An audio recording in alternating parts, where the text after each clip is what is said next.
السلام علیکم ورحمۃ اللہ وبرکاتہ۔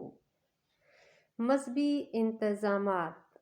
آج ہم مذہبی انتظامات کے بارے میں پڑھیں گے۔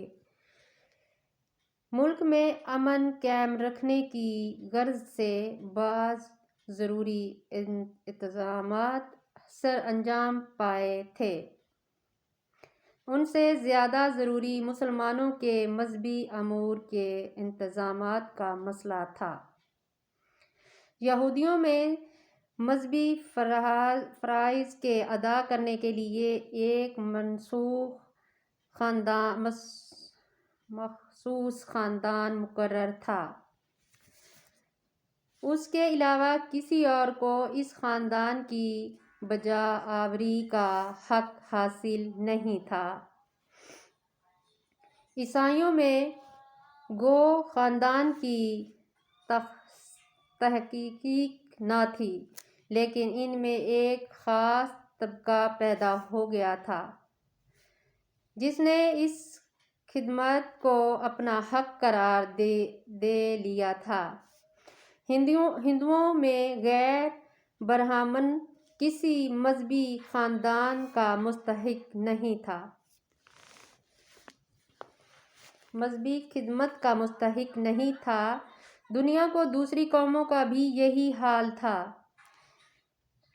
جو شریعت محمد صلی اللہ علیہ وآلہ وسلم نے دنیا میں قائم کی، اس میں مخصوص اشخاص، مخصوص خاندان اور مخصوص طبقہ کی حاجت نہ تھی، بلکہ ہر شخص جو اسلام کا کلمہ گو تھا اس رتبہ کا مستحق تھا۔ دعا اور معلومات۔ اسلام ایک مشہور عربی مورخ نے لکھا ہے کہ مدینہ میں آ کر اسلام نبوت کا منصب چھوڑ کر سلطنت بن گیا تھا، اور اب اسلام کے معنی بجائے اس کے کہ خدا پر ایمان لایا جائے یہ رہ گئے تھے کہ محمد صلی اللہ علیہ وآلہ وسلم کی حکومت تسلیم کر لی جائے۔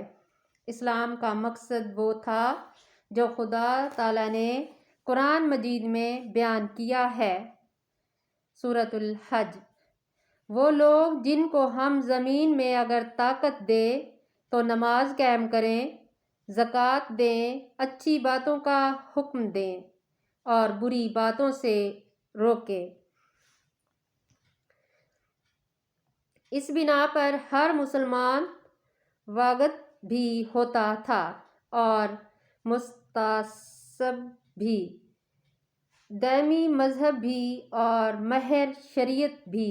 یہ بھی وجہ ہے کہ یا تو اسلام سے پہلے عرب میں اس قدر جہالت پائی جاتی تھی کہ اکثر شرعیہ لکھنا پڑھنا عیب خیال کیا جاتا تھا، پڑھنے لکھنے کو عیب خیال کیا جاتا تھا، یا ایک گھر فقہ، حدیث اور تفسیر کا دارالعلوم بن گیا۔ تاہم کیونکہ ہر شخص کو فقہ اور درس کا کافی وقت نہیں مل سکتا تھا، اس لیے یہ ضروری قرار دیا گیا کہ ہر جماعت اور ہر قبیلے میں کچھ ایسے لوگ موجود رہیں جو تعلیم و ارشاد کا فرض انجام دے سکیں۔ ایسی بنا پر قرآن مجید میں حکم آیا، سورۃ توبہ میں، اور سب کے سب مسلمان تو سفر کے لیے مدینہ نہیں آ سکتے، اس لیے ہر قبیلے سے ایک گروہ کو آنا چاہیے تاکہ وہ شریعت دین میں نفع حاصل کریں اور تاکہ واپس جا کر اپنی قوم کو ڈرائیں، شاید یہ لوگ بری باتوں سے بچیں۔ ان کی تعلیم و تربیت کیونکہ مقصد یہ تھا کہ ایک ایسی جماعت تیار کی جائے جو نہ صرف شریعت کے امور نہی سے واقف ہو بلکہ شب و روز حضرت محمد صلی اللہ علیہ وآلہ وسلم کی خدمت میں رہنے سے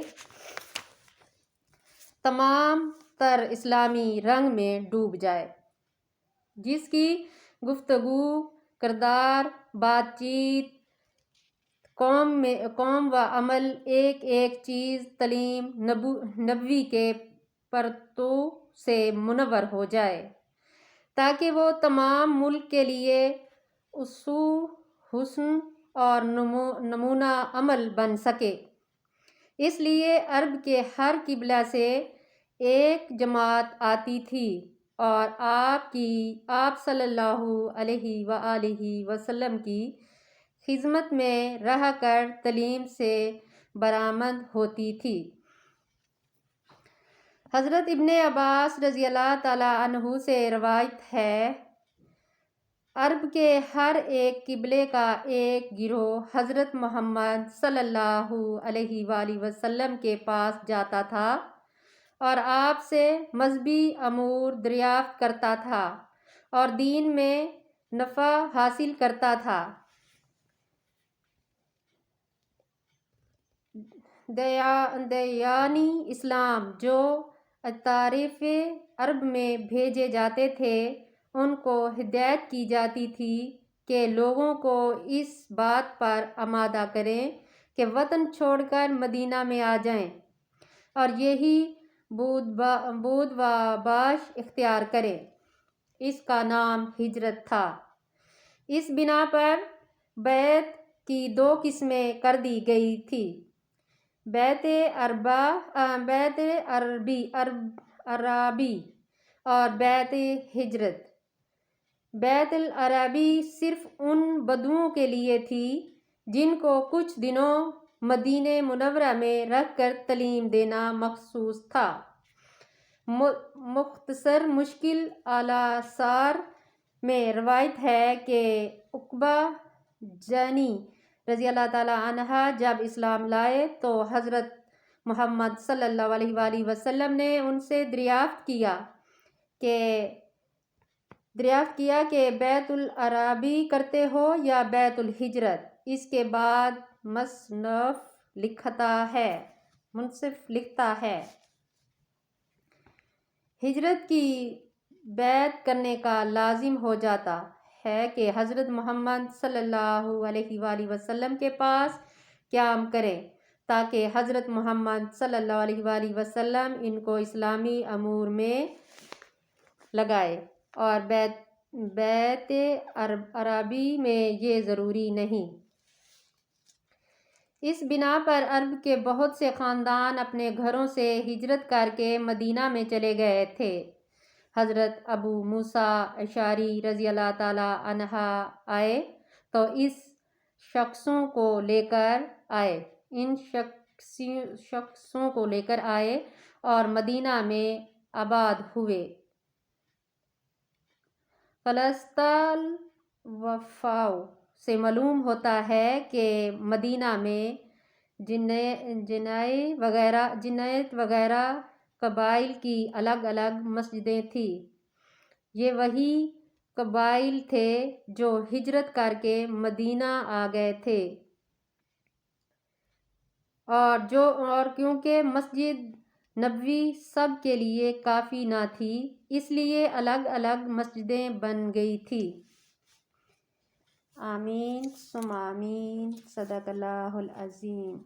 آج کی حدیث بہت پیاری تھی، آپ لوگوں نے سنی اور آپ اس پہ غور کرنا، اور پلیز مجھے دیکھا کریں، سنا کریں اور مجھے لائک کیا کریں، شیئر کیا کریں۔ اللہ حافظ۔